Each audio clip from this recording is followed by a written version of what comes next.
Salut à tous, c'est Baptiste et je suis très heureux de vous retrouver aujourd'hui pour un nouvel épisode du Podcyclette, le podcast consacré au cyclisme sur route. L'épisode d'aujourd'hui est un épisode bilan, un peu à l'instar de celui qui est sorti la semaine dernière, que vous avez peut-être eu l'occasion d'écouter. Donc l'objectif c'est de ressasser les courses qui sont passées sur la saison précédente et d'en discuter un petit peu, de dresser un bilan a posteriori en se souvenant des bonnes et des mauvaises courses. Pour ça, on avait commencé le début de la saison jusque les classiques flandriennes dans l'épisode 1. Ici, l'épisode 2, on va parler des classiques ardennaises et puis du Giro d'Italia.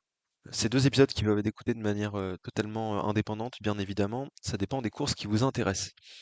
Pour ça, donc, on regarde les courses, on fait un petit topo de ce qui s'est passé et ensuite on donne d'abord mon avis, puis l'avis des autres, parce que je ne suis pas tant un expert, donc on va s'amuser en regardant un petit peu les commentaires qu'il y a sous les résumés des courses de la chaîne Eurosport. Donc c'est parti, on commence directement avec l'Amstel Gold Race, donc la première des Ardennaises.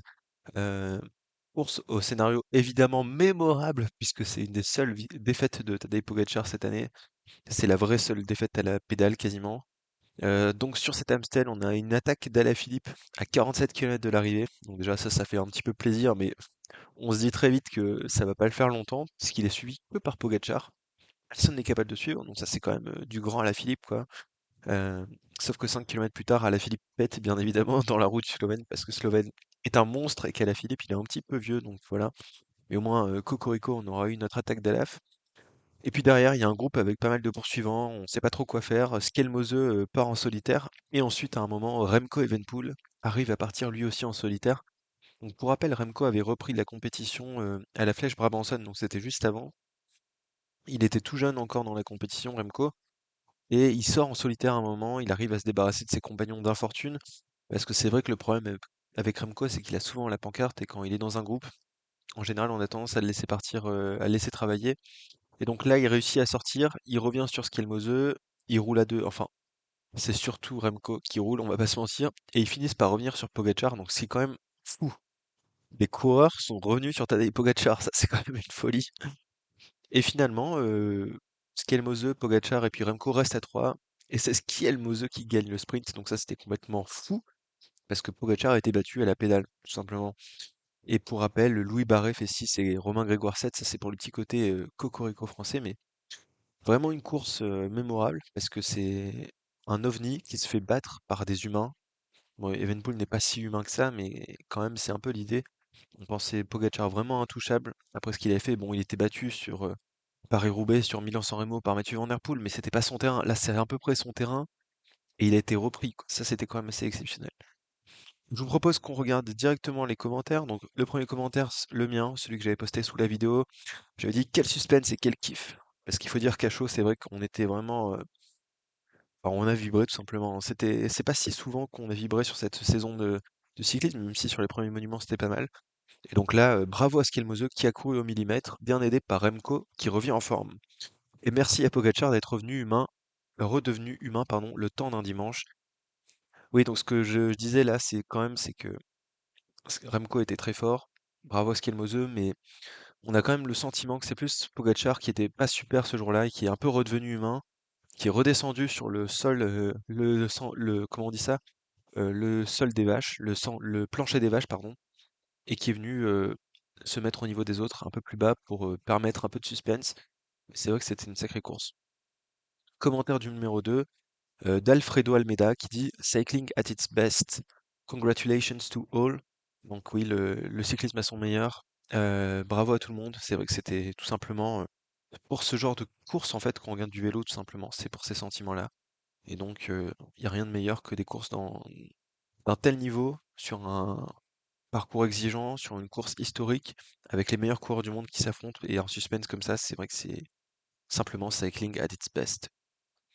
Commentaire numéro 3 de Sébastien Varlin qui dit c'est un vrai régal de voir Pogacar et Remco. Evenpool, c'est un véritable spectacle. Sans Remco, Pogacar se serait encore vers une nouvelle victoire. Bon, il manque un peu, Sébastien, mais on comprend ce que tu veux dire. Effectivement, il faut quand même souligner que c'est Evenpool qui a permis le spectacle. Parce que Skelmose, il serait resté en carafe tout seul, bien entendu, mais c'est Remco qui a permis à Skelmose de revenir sur les deux premiers. Et sur Pogacar, pardon, avec Remco. Et c'est vrai qu'on n'a pas eu d'attaque dans l'ascension finale. Finalement, ça s'est joué au sprint. Peut-être que Pogacar et Evenepoel étaient tous les deux un peu méfiants du talent de l'autre. Mais en tout cas, c'est vrai que c'est vraiment Remco qui a permis un tel spectacle. On a Alex Leduc qui dit: «J'ai vu Julien attaquer pendant 1 minute. Ça suffit à mon bonheur».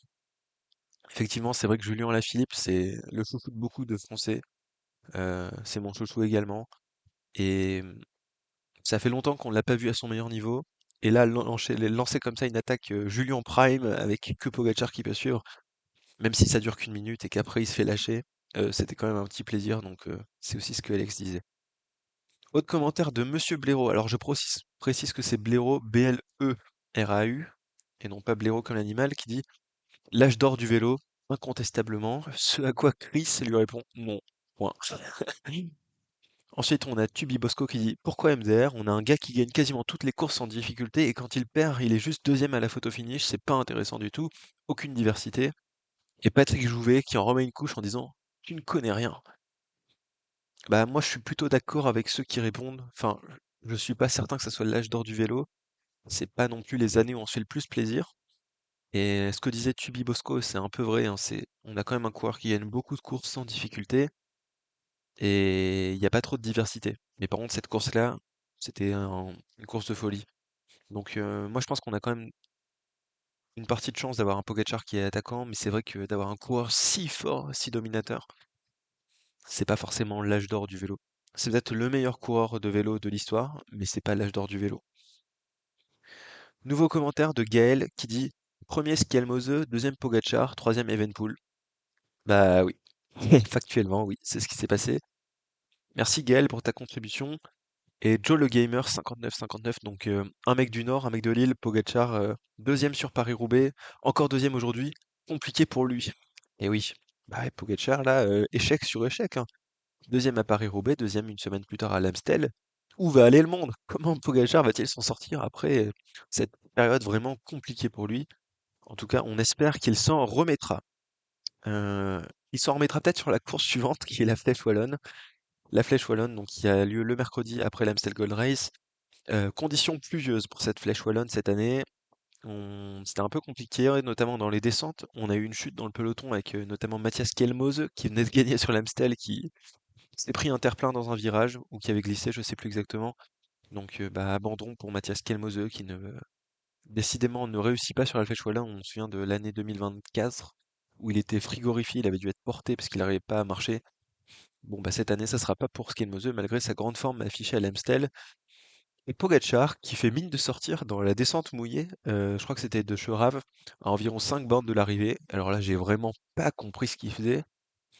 C'est la Flèche Wallonne, donc on a encore un peloton pardon, quasiment complet avant l'arrivée dans le mur de 8. Et là, Pogacar, qui attaque dans la descente mouillée. Mais mec, qu'est-ce que tu fais, franchement? Tu es le plus fort et tu attaques sur une descente mouillée. Enfin, j'ai vraiment pas compris le délire. Mais finalement, bon, ça revient un peu sur lui, mais vraiment bizarre cette attaque. Donc évidemment, ça s'est regroupé avec un peloton immense qui arrive au pied du mur de I, et là, bah, c'est le drame.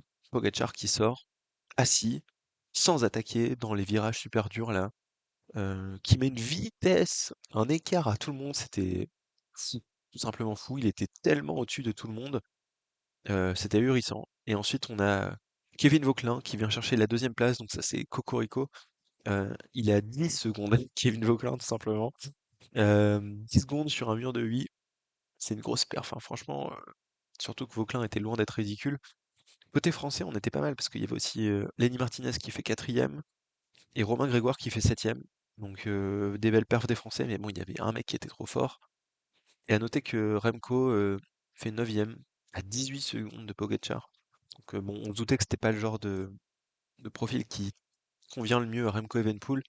Mais là, quand même, à 18 secondes, c'était assez loin de Pogacar. Surtout quand on voit qu'il y a des gars comme Romain Grégoire devant, alors que c'est à peu près un profil similaire à Remco, en tout cas sur ce genre de course-là. C'était pas le meilleur jour de Remco Evenepoel. En termes de course, bah moi j'étais un peu désabusé parce que la flèche c'est jamais ma course préférée, à part quand c'est la Philippe qui gagne bien évidemment, parce qu'on est chauvin, mais en termes de suspense, la flèche wallonne c'est rarement une très bonne course, à part l'an dernier, c'était complètement fou. Mais là, bon bah à chaque fois on attend le mur de 8, puis il se passe des choses pendant 1 kilomètre, c'est super tendu à ce moment-là. Mais là, quand on a un Pogacar qui est au-dessus de tout le monde et qu'on attend juste le dernier kilomètre pour qu'il écrase tout le reste du peloton, c'est un peu relou.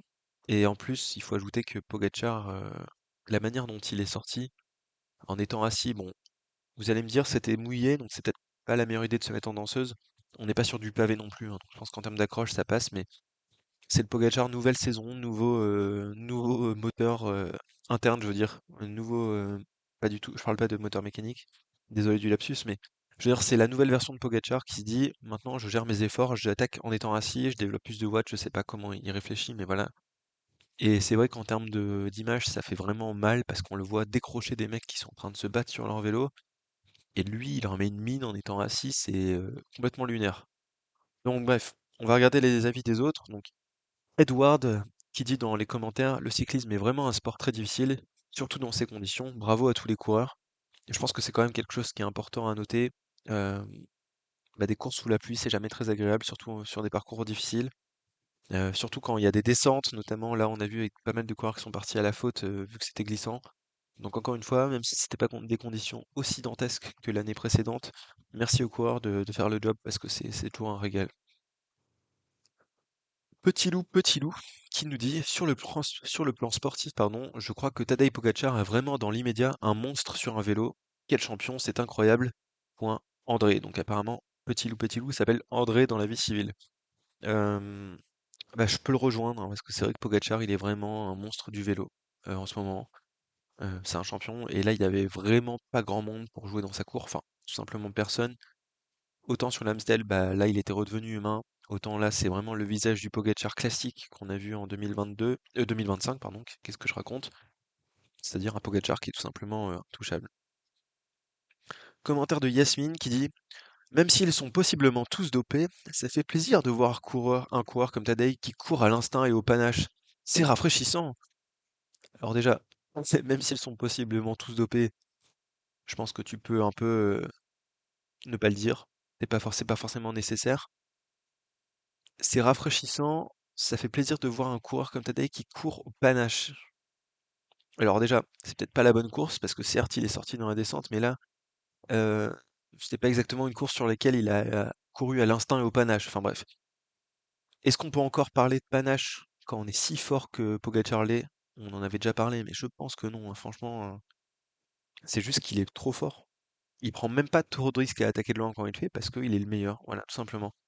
Donc qui court à l'instinct au panache, je suis pas certain, et c'est rafraîchissant, bof quand même. Enfin, là ça commence à faire pas mal d'années qu'on voit un mec partir devant. C'est au choix Pogacar sur toutes les courses, ou au choix Van Der Poel sur les Flandriennes, et après on sait que plus personne va venir les chercher. Je trouve que c'est pas franchement très rafraîchissant. Donc je suis pas trop d'accord avec toi Yasmine, surtout que t'as l'air d'avoir une photo avec un mec de l'OM. Bon bref. Clovis Lefranc qui dit Poggi aurait dû faire la même chose durant l'Amstel en attaquant dans la dernière ou avant-dernière côte. Il faut qu'il arrête d'attaquer à 50, 80 ou 100 km de l'arrivée si c'est une course avec des côtes. Euh, je suis pas totalement en désaccord avec Clovis, pour être honnête. Je pense que sur l'Amstel, Pogacar a peut-être fait une erreur en partant si tôt. Il aurait pu se permettre d'attendre un peu et il était sûr de battre au punch les autres. Il n'a pas forcément besoin d'attaquer à 50, 80 ou 100 km de l'arrivée comme il le dit. Ça, c'est un peu une constante qu'on a sur la saison de Pogacar. On en reparlera après quand on parlera des championnats du monde, etc., des championnats d'Europe. Pogacar n'a pas besoin d'attaquer de si loin, mais s'il le fait, c'est parce que il a quand même la certitude qu'en attaquant de loin, ça va tenir, parce qu'il est tout simplement une jambe au-dessus de tout le monde. C'est ça la réalité de Pogacar en 2025. Donc oui, je pense même sur l'Amstel, il aurait pu gagner, enfin il aurait gagné s'il avait attaqué plus tard. C'est juste que là, il s'est avéré qu'il était dans un mauvais jour et que ça lui est revenu dessus. Il prend un peu plus de risques en attaquant de loin à 50, 80 ou 100 km de l'arrivée que dans les dernières côtes, s'il y a des côtes dans le final. Mais en fait, il peut se le permettre parce qu'il est juste au-dessus de tout le monde. Magic Sedicus qui dit bizarre les cernes quand même. Bah oui, c'est bizarre, quoi. Un coureur qui fait 200 km sous la pluie, dans le froid, c'est bizarre qu'il ait des cernes à la fin de la course quand même. Bizarre. Moi, je pense qu'il est dopé parce qu'il avait des cernes quand même. Merci pour ta contribution, Magic. Le dernier respawn qui dit fantastique. Pardon, je me suis trompé de course. Donc ça, c'était fini pour la Flèche Wallonne. Et ce qui est fantastique, c'était Liège-Bastogne-Liège. Donc on va passer sur Liège-Bastogne-Liège. Pour rappeler, donc Liège-Bastogne-Liège, troisième monument de l'année, quatrième, pardon. Euh, Donc on a vu sur le premier monument Pogačar qui perd face à Mathieu Van Der Poel dans Milan-San Remo parce qu'il n'a pas réussi à le décrocher. Dans le Tour des Flandres, Pogačar était injouable, juste trop fort même si on a eu une belle course. Et dans Paris-Roubaix, Pogačar était très fort, mais Mathieu Van Der Poel l'était encore plus. Et surtout, Mathieu Van Der Poel connaissait mieux la course. Là, dans Liège-Bastogne-Liège, on n'a pas trop de rival, hein, parce que c'est pas les courses de Mathieu Van Der Poel. Et Pogačar attaque là dans la côte de la Redoute. Enfin non, il attaque pas, pardon, il accélère parce qu'il n'attaque pas, hein. C'est juste il va au train plus vite que les autres et personne ne veut le suivre. Remco, archi mal placé dans cette côte de la Redoute. Pas trop compris pourquoi il était si mal placé, mais voilà, tant pis.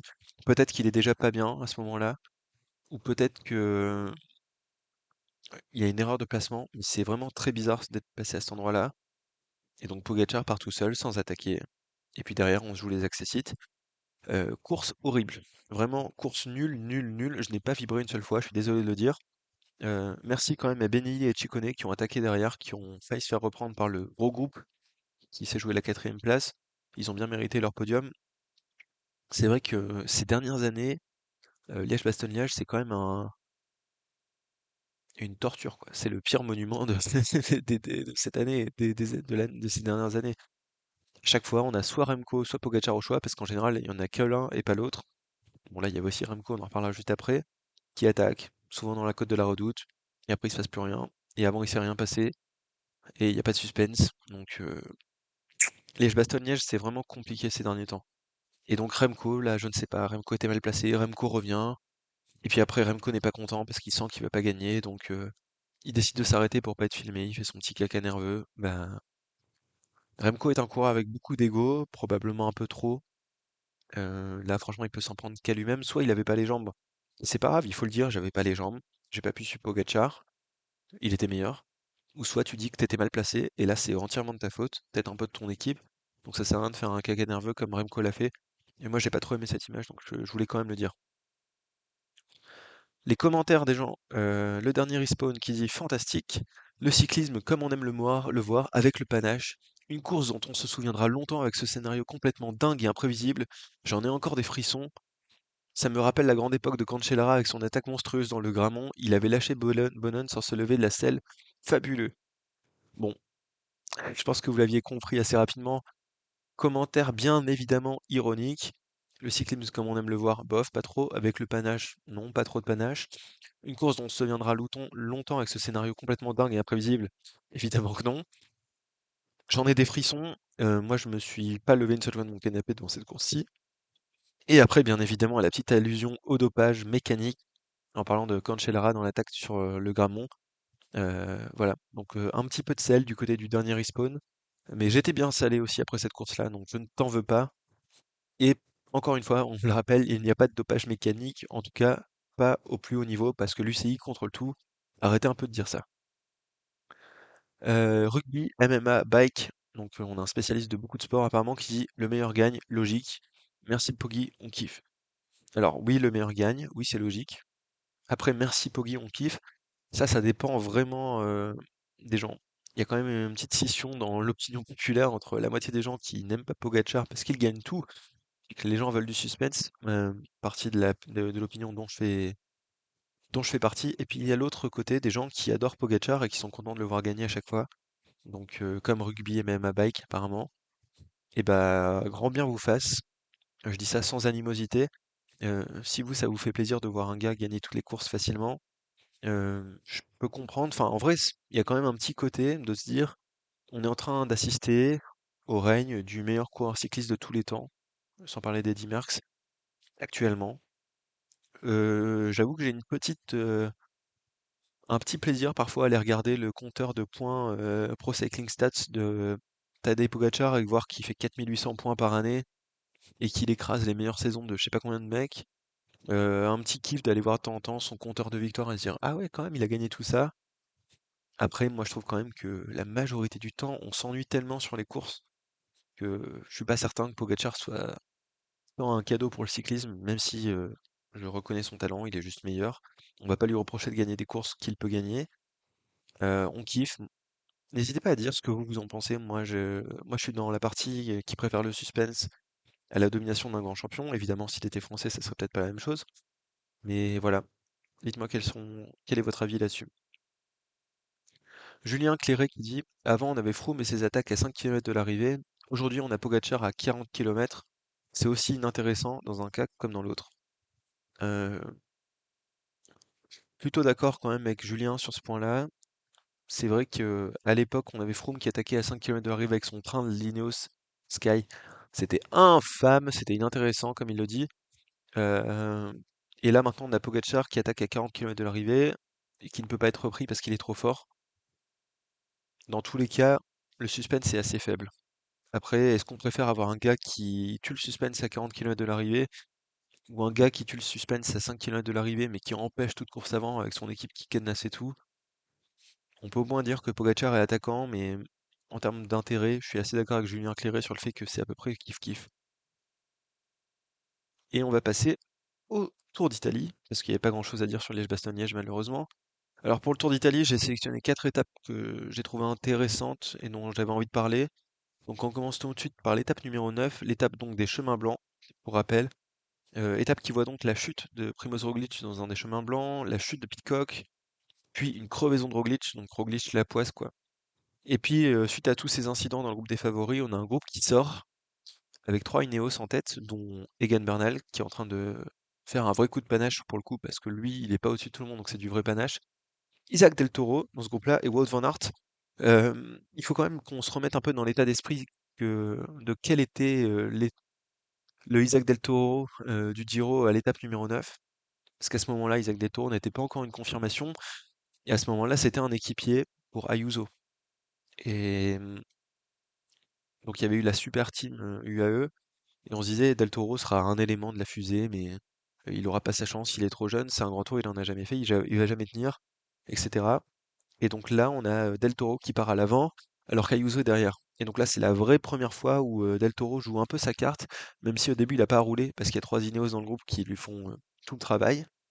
Et puis il y a Wout van Aert. Mais donc pour l'instant, il se contente de suivre.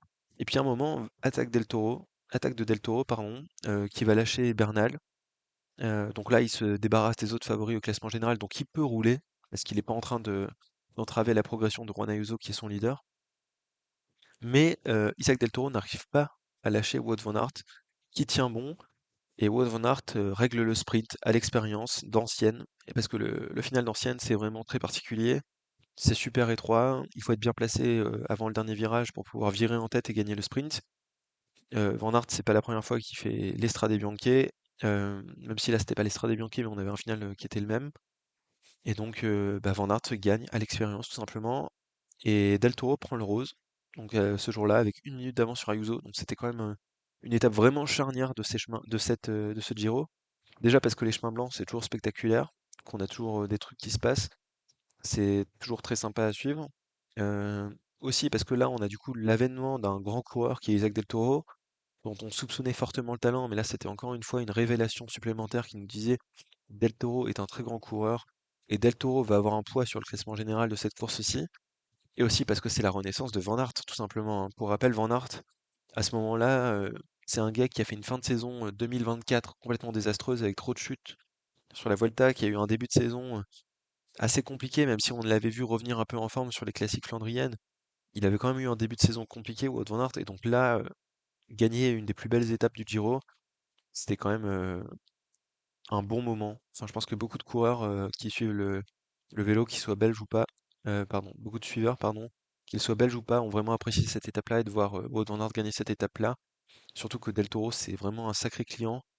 Pour rappel, dans l'équipe, dans l'échappée, pardon, il y avait aussi Bernal qui avait gagné l'Estrade Bianche, ou donc qui était vraiment très fort sur l'Estrade Bianche. Je crois qu'il n'avait pas gagné, non, c'était l'année où Van Der Poel avait fini devant Alaphilippe. Mais c'est quand même des sacrés coursiers.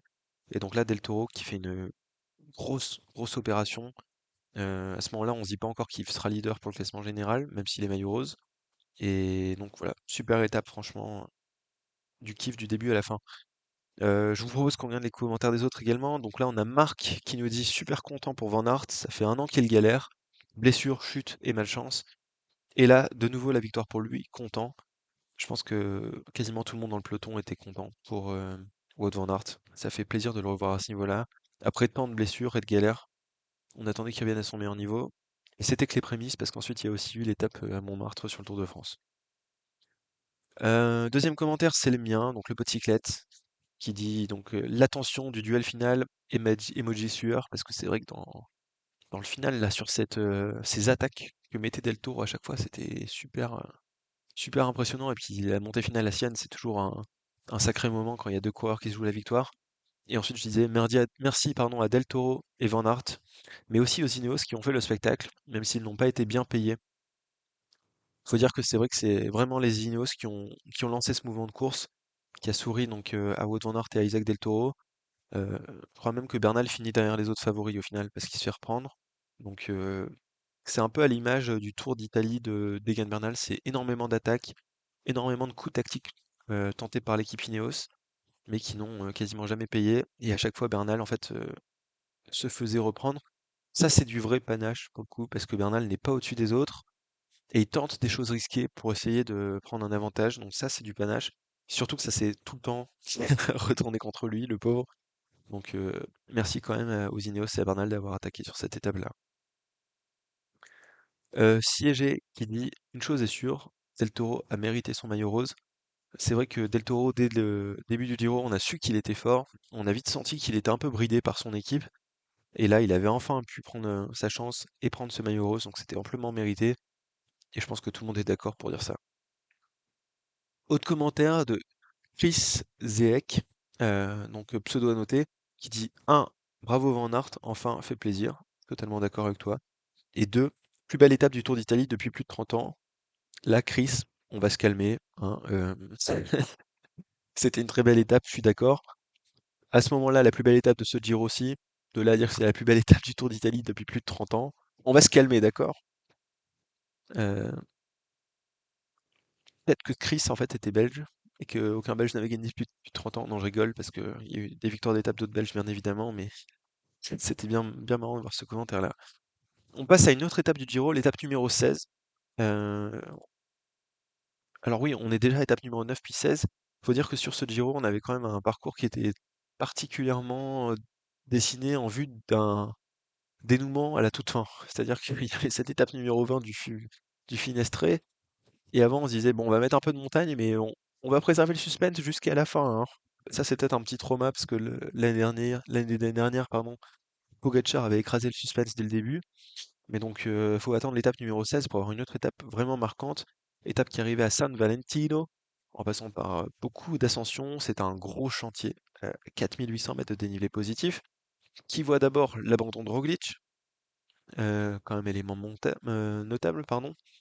Euh, on avait une grosse échappée avec Scaroni et Fortunato, qui avaient la potion Magic Astana et qui sont allés gagner en duo, en échappée. Donc il y en a un qui prend le maillot de meilleur grimpeur, l'autre qui prend l'étape, c'était cool. C'est aussi l'étape dans laquelle Juan Ayuso a complètement lâché. On sentait qu'il y a un truc qui allait pas trop avec Ayuso, on n'était pas archi serein. Et là, sur cette étape-là, il est lâché, on ne l'attend pas, donc on comprend très vite qu'il se passe un truc avec Juan Ayuso. On a un final qui était complètement débridé, avec de nombreuses attaques qui ont fini par faire craquer Del Toro, parce que oui, vu qu'Ayuso a lâché, Del Toro devient de fait le leader de cette équipe UAE, mais là il se fait attaquer de partout, c'est une grosse étape de montagne, il finit par craquer, Carapace lui reprend 1 minute 30, et là au classement général, bah c'est fou, parce qu'après cette étape-là, on a Simon Yates et Richard Carapace qui sont tous les deux à 30 secondes au classement général de Isaac Del Toro, donc ça c'était quand même un petit événement. Et c'était super parce que à partir de ce moment-là, étape numéro 16, 3 coureurs à 30 secondes qui se tiennent dans 30 secondes. On se dit forcément qu'en termes de classement général, il va y avoir du suspense. On a même Derek J qui est à 1,30, mais bon, c'est Derek J, c'est pas non plus un favori pour un classement général. Donc c'était vraiment top d'avoir des coureurs qui soient aussi proches au classement général à ce moment-là, même si le parcours était bien évidemment dessiné dans l'optique d'avoir ce genre de choses. C'était une étape très cool à suivre d'ailleurs. Dans les commentaires des autres, on a J501 qui nous dit au top la stratégie du AE d'avoir bridé Del Toro ces derniers jours pour ne pas décrocher Ayuso.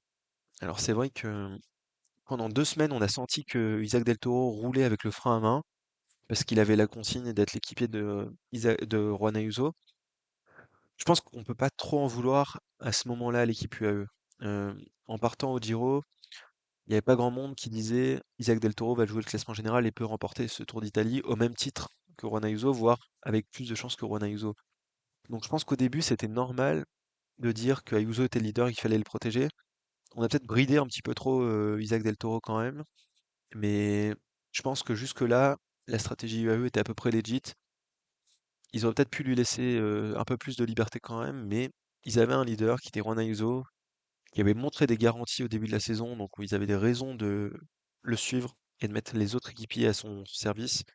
Mais c'est vrai que là, à ce moment-là, bah, quand on voit qu'Ayuso lâche et on dit bah ça fait 15 étapes que Del Toro aurait pu prendre du temps, qu'il attend toujours un petit peu Ayuso, bah, c'est bien dommage.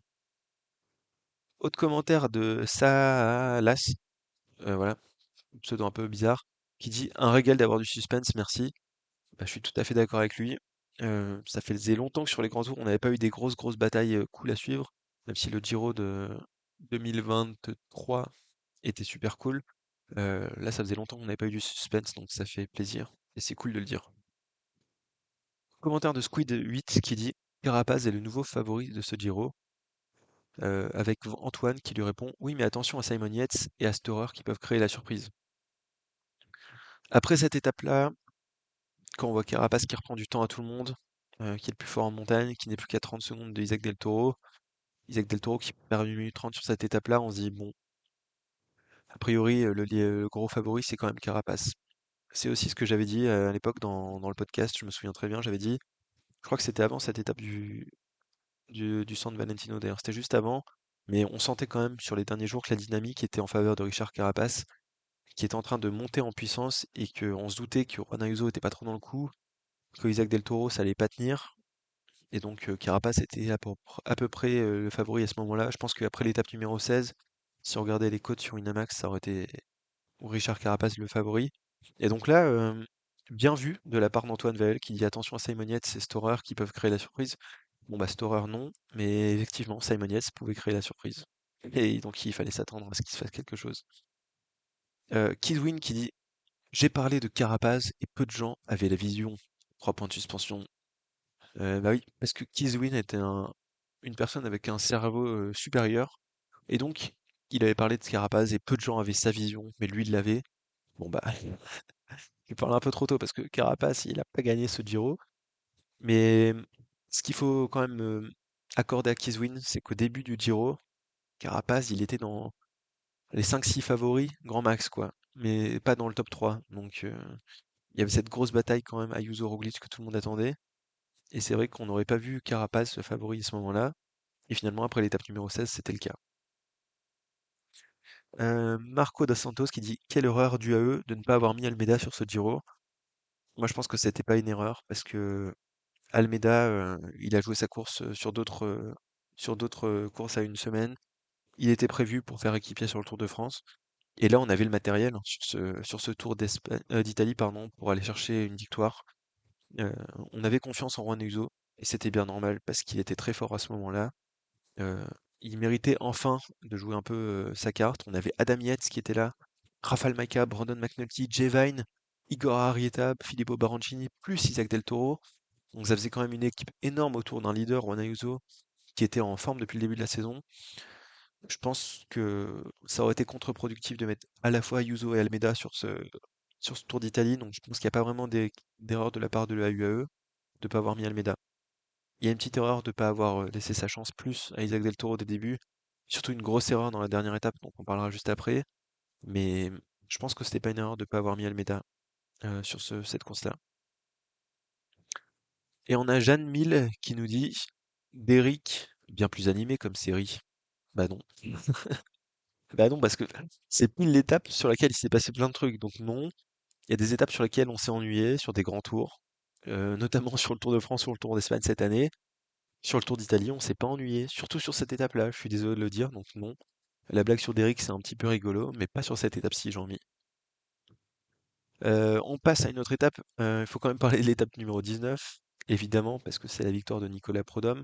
Donc Cocorico, donc cette étape qui arrivait à Champoluc. Aussi une étape de montagne, mais on sentait que le final n'était pas super bien tracé pour les favoris au classement général. Mais donc victoire de Nicolas Prudhomme sur cette grosse étape qui faisait 4900 mètres de dénivelé positif. Prud'homme qui était donc dans l'échappée, qui a longtemps résisté au peloton. Ça, c'était franchement fou. Pendant de nombreuses reprises, il avait qu'une minute d'avance à 30 km de l'arrivée, etc. Mais finalement, il gagne. Parce que derrière, ça s'est beaucoup attaqué. Il n'y a pas eu de décision finale, donc il y a des moments où ça temporisait un peu. Et dans la dernière ascension, Carapaz et Del Toro s'isolent et reprennent 24 secondes à tous les autres favoris. Et là, on se dit quand même, ah ouais, c'était une grosse étape de montagne. Del Toro, il suit Carapaz là. Ok. Et il reprend du temps à tout le monde. Ouais. Bon bah, est-ce que finalement il serait pas un petit peu favori pour ce Tour d'Italie, Isaac Del Toro? Donc voilà. Et en plus de ça, il y avait la super victoire de Prud'homme. Je regarde les commentaires. Commentaire du pote Cyclette qui dit chapeau à Prud'homme, qui a su être le seul rescapé d'une échappée de très costaud. Il avait des jambes de champion, mais il a surtout couru très juste. Pour les favoris, le profil n'était pas vraiment adéquat pour une grande bagarre, surtout à la veille du Finestré. Si on reprend donc le début du commentaire, c'est vrai que Prud'homme, il était dans une échappée où il y avait des mecs très forts. Je me souviens notamment de Tiberi, ce genre de gars. Heu et surtout, il a couru super juste parce qu'il y a des moments où c'est sorti un peu en facteur, où il a senti le coup, il a réussi à revenir, et cetera et c'était très déterminant donc franchement, Prud'homme était très fort sur ce Tour d'Italie, mais là, sur cette course-là, il a vraiment été super juste tactiquement, donc c'est aussi pour ça qu'il est allé chercher cette victoire d'étape, donc bravo à lui. Et ensuite, pour la deuxième partie du commentaire, c'est vrai que le profil de ce Tour d'Italie, vraiment circonspect, déjà parce que toutes les difficultés étaient massées à la fin de ce Tour d'Italie, notamment les jours avant le Finestré, alors qu'on savait que le Finestré, c'était le juge de paix et que la veille, ça allait pas trop s'attaquer. Et en plus, les dernières ascensions étaient pas très dures, si je dis pas de bêtises sur cette étape-là. Donc, petit point négatif quand même pour l'organisation, parce que cette étape-là, c'était pas la mieux tracée, et le Grand Tour était pas le meilleur tracé de l'histoire du Giro non plus. José Romuald qui dit super Nico, enfin une victoire française. Un grand merci Nico. Bah oui, quand même. Les petits gens français qui sont dans les commentaires, cocorico, j'ai envie de dire. Parce qu'on avait eu plusieurs chances de gagner une étape sur ce Tour d'Italie. On avait eu Bardet qui était passé pas très loin aussi. Et là, on est sauvé à l'étape numéro 19, sachant qu'après, il y avait le Finestré et une étape de sprint, donc on était totalement cuit. Et là, Nicolas Prodhomme qui va nous chercher cette victoire, c'était trop bien, qui nous a délivré, donc merci Nicolas. Autre commentaire de Stany Leroy. Préparez-vous, c'est de la grande poésie. Qui dit jadis, l'Aiglon, fils de l'aigle Napoléon, fut roi de Rome. Aujourd'hui, l'Aiglon de l'Aigle a vaincu sur les tours d'Italie. Vive la France! Vive notre empereur normand, pardon, Nicolas Prodhomme, signé le service de la convivialité, représenté par Stany Leroy de Belgique en Normandie. Donc Stany Leroy qui a priori est belge, mais qui vit en Normandie. Donc pour rappel, Nicolas Prodhomme est normand, c'est pour ça qu'il y a eu ce commentaire de Stany Leroy. Et il vient de la ville de l'Aigle, donc c'est pour ça qu'on dit l'Aiglon pour Nicolas Prodhomme, tout simplement. Donc voilà pour les petites références dans ce poème de Stanley Leroy. Merci pour ton petit commentaire. Et Maxime Vincent qui nous dit très belle performance de Godu, lâché dès le premier col. Bah oui, parce que Godu a tenté sa chance sur cette étape-là et il a été lâché dès le premier col. Tour d'Italie archi compliqué pour David Godu, dans lequel on avait quand même placé pas mal d'espoir. Et donc il était à la rue tous les jours. Il était pas en forme. Bon, bah, un peu à l'image de sa saison hein, globalement. Et finalement, David Godu n'était pas en forme pour cette étape-ci. Et on a Chris Zeek qui nous dit bravo Prodhomme, comme quoi sa victoire dans le Trobro-Léon n'était pas un hasard. Alors, Chris Zeek, c'est celui qui nous a dit que c'était la meilleure étape depuis 30 ans en parlant de l'étape des chemins blancs. D'accord. Et là, il a encore un avis un peu bizarre parce que il n'y avait pas du tout Trobro-Léon. Enfin, Prodhomme n'a jamais gagné le Trobro-Léon. Bizarre. Donc, bon, merci Chris, mais bizarre. Et on arrive, mesdames et messieurs, sur le clou du spectacle, le clou de cet épisode, qui est l'étape numéro 20 du Giro d'Italie, l'étape de Sestrière par le Finestré, qui est le divertissement ultime, tout simplement. Peut-être la meilleure journée de vélo de cette année, c'était complètement fou. L'étape qui a donc vu Simon Yates renverser ce Giro d'Italia dans une étape dantesque, qui passait par le dantesque Finestré. Étape folle parce qu'on n'avait rien, du plat, du plat, du plat, et ensuite le Finestré et Sestrière.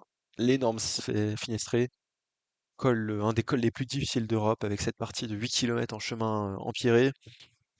Et surtout dès le pied, on a l'équipe IF qui fait un énorme train et Carapace qui attaque à 16-17 km du sommet dans le Finestré. Quel fou. Quel fou, mais quel panache! Ça, c'est du panache, Richard Carapace, qui attaque si tôt dans le Finestré pour aller chercher son destin, aller chercher ce Tour d'Italie. Malheureusement pour lui, Isaac Del Toro s'accroche. Et là, on se dit, oh là là là là, ils commencent à s'attaquer, ils sont plus qu'à deux tout seuls, à 17 kilomètres du sommet dans le Finestré. Ça va être épique, et ça a été épique. Mais pas que grâce à eux, aussi grâce à Simon Yates, qui lui était lâché à ce moment-là, mais qui est revenu dans un second temps sans s'affoler. Et après arrive le moment où donc on a un trio Del Toro, Carapaz et puis Simon Yates. Pour rappel, Del Toro à ce moment-là est leader, Carapaz c'est à je sais plus 40 secondes, un truc comme ça, 30 secondes, et Simon Yates c'est à 1 minute 20. Et là on se dit bah les trois peuvent gagner le Tour d'Italie, même si on n'avait pas trop vu Simon Yates, surtout qu'il avait perdu du temps la veille, on se dit bon, Yates franchement pas favori, mais Yates bah revient, Yates a l'air fort, Yates attaque une fois, il se fait reprendre, Yates réattaque, et à un moment bah Yates sort tout simplement parce que les deux autres se regardent un petit peu. Carapace ne va pas le suivre, même si c'est Carapace qui a été l'investigateur des attaques et que Del Toro fait de la défense. Del Toro doit aussi défendre sur Simon Yates parce que Simon Yates il est qu'à 1 minute 20 et il peut aussi le menacer pour le maillot rose. Et donc Carapace il dit bah non, je vais pas rouler. Et ensuite Carapace harcèle Del Toro, mais il attaque et à chaque fois le Mexicain lui revient dessus, toujours au train. Ça c'était quand même super impressionnant. Isaac Del Toro dans ce Finestré, il était vraiment fort. Sauf que là, on est toujours derrière Simon Yates. Et Simon Yates, pendant qu'on harcèle d'attaque entre Carapace et Del Toro, lui, il fait à son rythme, devant, tranquillement, et il grappille, grappille, grappille. Et à un moment, Carapace dit, bah écoute, gros, moi, j'ai déjà gagné le Tour d'Italie. De toute façon, si je te décroche pas, je vais pas gagner. Donc, bah va chercher des Simon Yates et ensuite on verra ce qui se passe. Et Del Toro, il dit, bah attends, mais je vais pas rouler quand même. Il est plus proche de toi que de moi au classement général. Et donc, on se retrouve avec Carapace et Del Toro qui sont à l'arrêt complet dans le Finestré. Il y a Derek G qui revient, qui les double, puis ensuite ça se réattaque, donc qui redouble à une vitesse folle Derek G, qui est lâché, puis il s'arrête, donc Derek G les repasse. Bref, c'est complètement fou cette étape-là. Et puis toujours devant, Simon Yates qui grappille, qui grappille, qui grappille. À un moment, Del Toro dit, ah ouais, mais là quand même, au maillot virtuel, il est devant moi, Simon Yates, faudrait peut-être que je roule un petit peu. Donc Del Toro finit par passer pour limiter la casse. Ils arrivent au sommet du Finestré. Simon Yates a 1 minute 30 d'avance. Donc théoriquement, bah, il est plutôt maillot rose. Et théoriquement, ceci dit, les autres ont encore leur chance derrière. Sauf que ce qu'ils n'ont pas prévu, c'est que la UAE n'a pas de science tactique. La UAE n'a pas regardé l'échappée, n'a pas vu qu'il y avait Wout van Aert dans l'échappée, et n'a pas prévu que Wout van Aert allait faire une montée du Finestré exceptionnelle pour passer au sommet avant Yates, et donc l'attendre dans la descente. Et après, c'est fini, parce qu'on a dit le final, c'est Sestriere. Sestriere, c'est du faux plat, de la montée, mais pas très dur.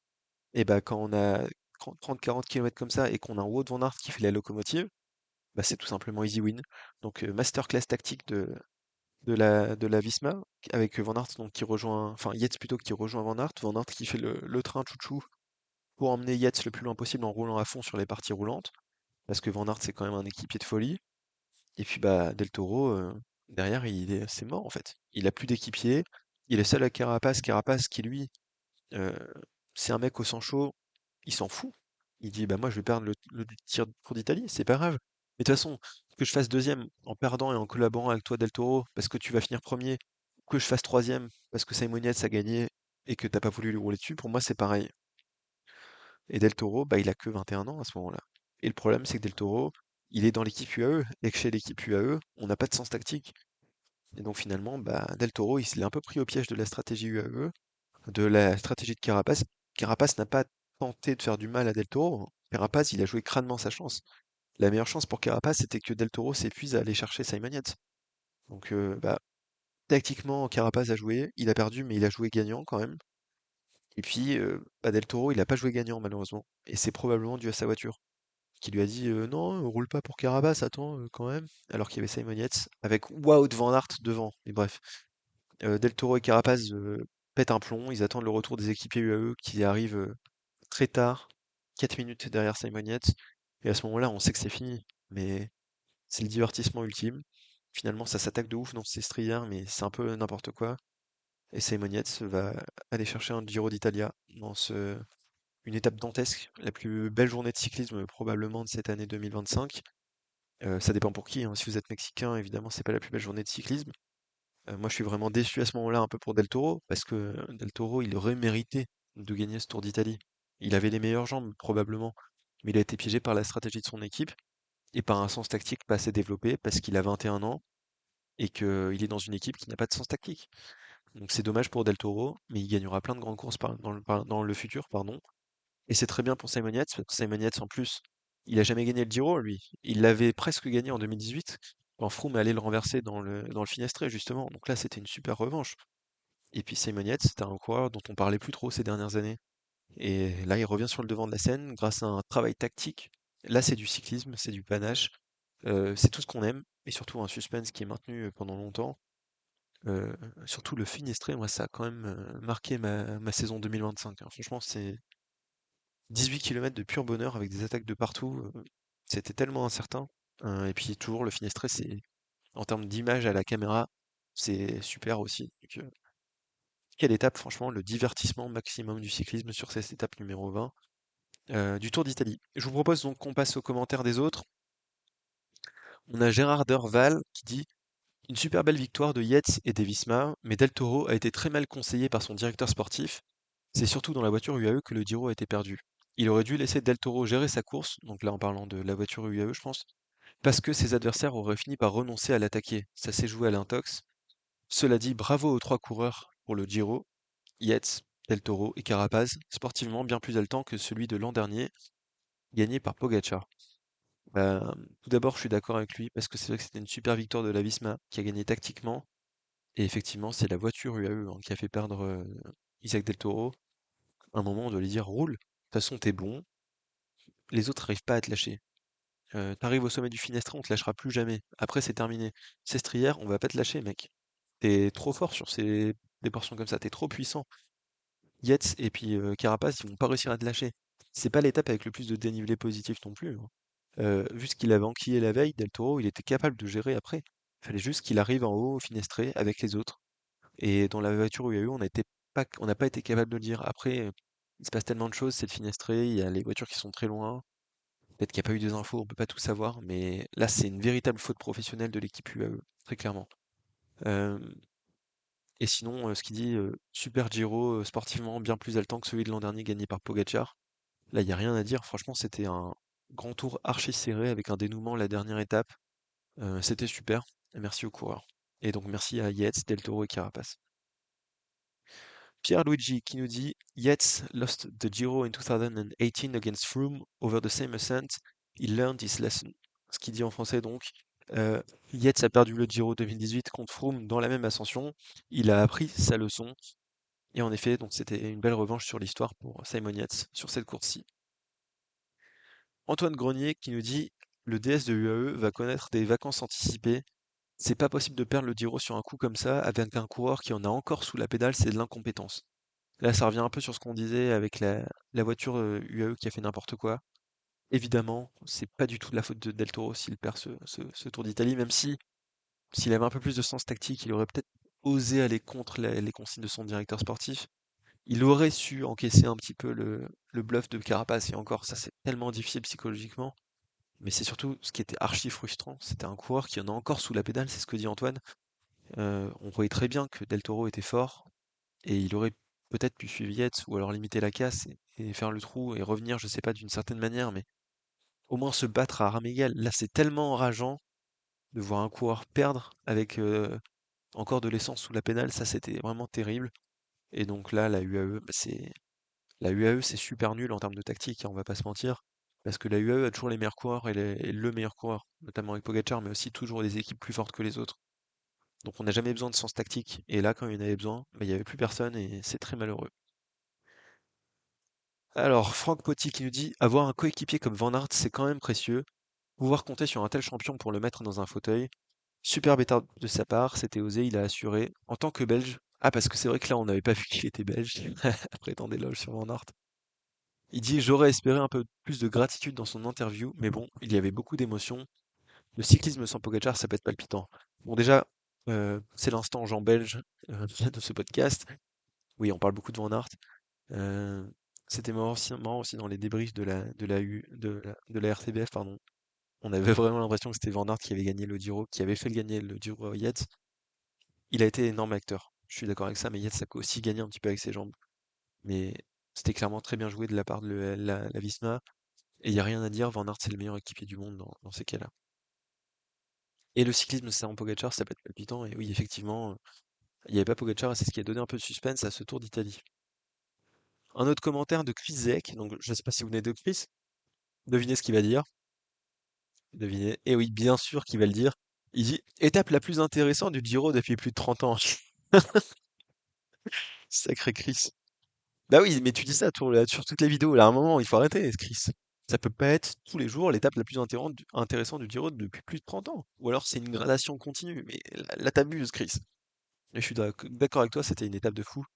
Euh, mais il faut arrêter de dire qu'à chaque fois c'est la plus intéressante du Giro depuis plus de 30 ans. Un autre commentaire de l'eau qui dit pas sûr qu'il se remette de cette défaite dans sa carrière, le pauvre Del Toro. Bah oui, hein, pas sûr qu'il s'en remette, hein. Mais de toute façon, après ce Giro-là, Del Toro, il était cuit dans la tête. De toute façon, il a arrêté la carrière, il a raccroché le vélo, il a dit si c'est ça, je me casse. Bon, je rigole bien évidemment, mais je pense que ça sera quand même un gros regret dans toute sa carrière pour Isaac Del Toro. On a bien vu sur la fin de saison que le garçon avait de l'ambition et que il est tellement allé gagner ailleurs que bon, il gagnera des grands tours dans sa carrière, c'est très probable. Et il gagnera beaucoup de courses, comme il en a gagné beaucoup cette année après ce Giro. Un autre commentaire de Raboudaï qui dit le parcours le laissait suggérer, pardon, et ça s'est réalisé. Cette troisième semaine spectaculaire fait presque oublier la première quinzaine soporifique. Faut pas oublier, je suis d'accord avec lui, qu'on s'est un peu ennuyé sur ce début de Giro sur certaines étapes en termes de classement général. Parce que c'est vrai que sur le classement général, il s'est pas passé grand-chose avant cette dernière étape. Ça, c'était dû au parcours qui était tracé de manière un peu bizarre par l'organisation du Giro, qui voulait donc maintenir le suspense pour qu'il y ait un dénouement maximum dans la dernière étape. C'est un peu le revers de la pièce. On a eu une étape de folie, franchement un grand moment de cyclisme, mais c'est vrai que la contrepartie, c'était de s'ennuyer un petit peu pendant les 2 premières semaines. Donc voilà. Mais quand même, étape de légende ce jour-là. Et enfin, un dernier commentaire de Tuco le Truand qui nous dit excellent Giro, sans l'anchois danois et le tricheur slovène, un vrai régal. Donc voilà, euh, j'ai choisi, je pense, le commentaire le plus brillant pour clôturer cet épisode. Donc l'anchois danois, oui, parce que il parle bien évidemment de Vingegaard, puisque vous le savez, il a été poissonnier, donc c'est très marrant de dire l'anchois danois et le tricheur slovène, euh, parce que Pogacar est trop fort, donc c'est forcément un tricheur. Donc voilà. Merci Tuco d'avoir répondu ce commentaire, c'était exceptionnel de ta part. Tu es un cerveau supérieur, tu brilles, et on te remercie d'avoir droit à tes commentaires sur chacune des vidéos. Merci. Bon, j'espère que cet épisode vous aura plu. Donc, on est repassé sur les classiques ardennaises avec ce fameux Amstel et puis cette flèche wallonne et ce Liège-Bastogne-Liège horrible. Et puis, donc, on a enchaîné sur ce Giro qui était quand même une sacrée course cette année, puisque les deux grands favoris, Roglic et puis Ayuso, ont abandonné. Qu'on a eu des gars qu'on n'attendait pas forcément, des revenants qui se sont battus avec Carapaz et puis Yates, et surtout un petit jeune dont on attendait beaucoup, mais qui a fait 3 fois mieux que ce qu'on attendait de lui, pour un dénouement de folie dans cette étape de Sestriere. Donc voilà, c'était très cool comme Giro. C'est la fin de cet épisode. Dans l'épisode prochain, on parlera du Tour de France, je pense, et ensuite on fera un dernier épisode sur la fin de saison.